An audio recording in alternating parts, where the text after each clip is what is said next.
Great. Hi, everyone. My name is Dani Nurek. I'm the Director of Advocacy from JLens. We're very excited to be on your platform. Just to give a little bit of background, JLens has had a really great year this year. We have 170 million invested in the Jewish Advocacy Strategy, which is our fund. And that's from over 50 different institutions, different Jewish institutions, ranging from foundations, federations, nonprofit endowments, private foundations, many different types of institutions. And just to share a little bit of what's on our horizon, we're very excited that we are actually in the process of creating a global index that will be in addition to the JLens strategy that will allow us to expand our advocacy work to Europe, where there's a lot of potential for advocacy. So we're very excited about that. What makes us unique from others in the ESG field is that JLens uses Jewish values to guide both of our investment decisions as well as our advocacy with companies. So I'll share with you a little bit about these pillars and how they guide our advocacy, and also share a little bit about our scoring methodology as well. So from our 6 pillars, these are how we do our advocacy. We have chosen these 6 Jewish values, and these serve as the key pillars for what we do at JLens. And all of them are based on Jewish values that we feel are very important. We also, how we operate is a little bit different. We use the value of hocheach tocheach, which means constructive rebuke, meaning that there's no perfect company, and any attempt to screen out a bad actor or invest just in a good actor would actually miss that opportunity for impact that you could have through constructive rebuke and being able to do the actual advocacy with companies. So I'll go through some of our pillars. So you can see this on the slide, and this won't necessarily go in order. But the first one I'll talk about is obligation to investors, from the Jewish value noseh v'noten be'emunah, which is conducting business in good faith. And some of the things we look at as far as this value is a company's transparency in terms of its governance structures, its programs, its policies. We look at board diversity. And some of the things that are under this category as well is that a company is being engaged and being responsive to the investor community. So to share an example, recently we sent out a communication to our portfolio companies around Tu B'Shvat and around sustainability. And we looked at which of the companies responded, and many of them responded with new sustainability initiatives. For example, a company called Applied Materials responded and told us about many new environmental community initiatives that they're doing in Israel. The second one, obligation to society, dei machsoro, which literally means helping those with whatever they lack. A really basic Jewish value that's inherently described in many parts of Judaism that we feel is really, really central.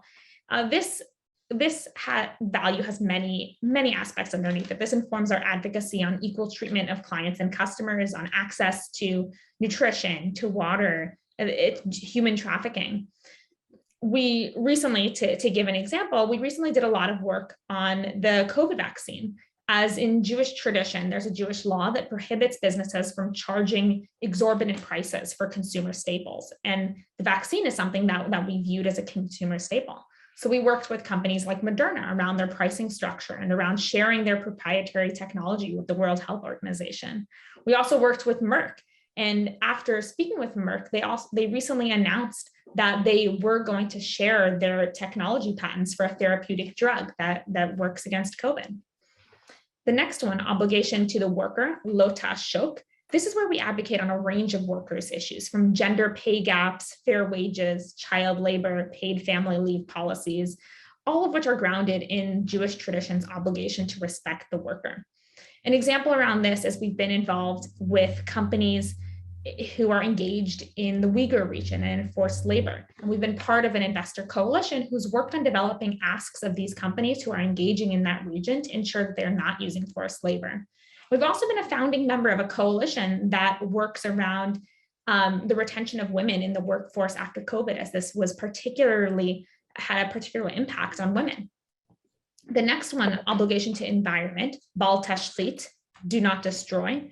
We work on a variety of environmental issues, from reducing carbon emissions, chemical pollution, food waste, to also expanding renewable energy and renewable energy capacity. An example is that recently we spoke with Best Buy, and we encouraged them to not only have their own environmental targets for their operations, but also to set targets for their suppliers.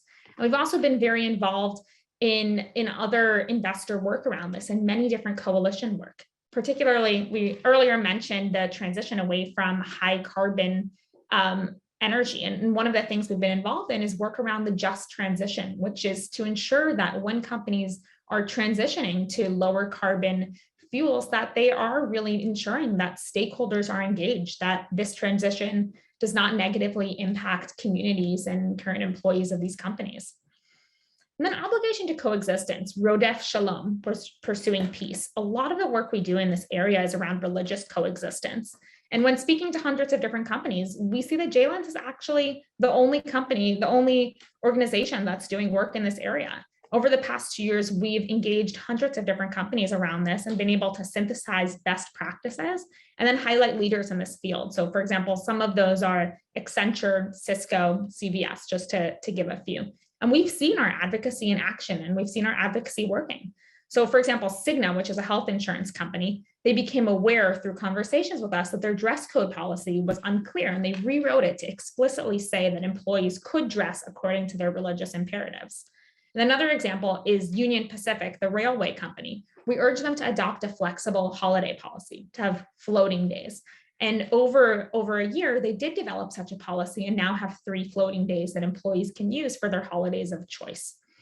And under this area, we've also been involved in asking companies to remove Holocaust denier literature. In a few big companies, it's come to our attention that various Holocaust denier books have been on their sites, and we've been working with companies and have been successful in asking companies to take these products down and develop guidelines for the future.